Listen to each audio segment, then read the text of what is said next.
Sudarlun, ratusan massa yang tergabung dalam solidaritas aksi mahasiswa dan pemuda PD menggelar aksi damai memperingati Hari Tani Nasional dengan melancarkan demo di depan kantor Bupati PD Kamis 24 September 2020. Pengunjuk rasa membawa belasan poster yang berisi kritikan kepada pemerintah.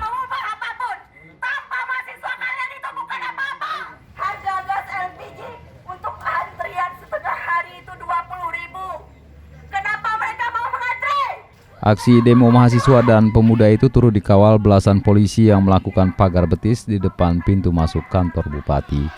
Pendemo bersikukuh ingin menjumpai Bupati PD Roni Ahmad atau Abusi. Namun orang nomor satu di PD itu tidak hadir di tengah massa yang sedang berorasi. Karena suasana semakin memanas, Sekda PD Ida Hami menjumpai pendemo dan memberikan penjelasan mengenai anggaran pertanian di kawasan tersebut.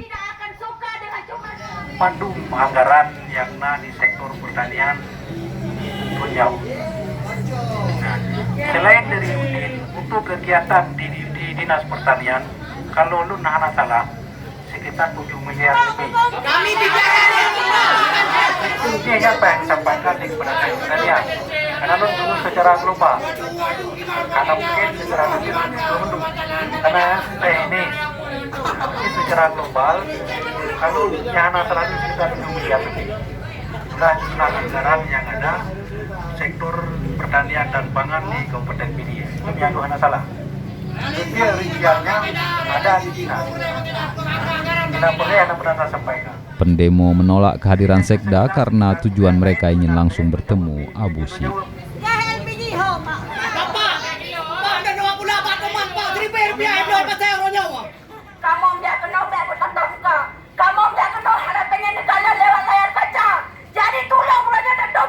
Dari Sigli, Muhammad Nazar, Serambion TV.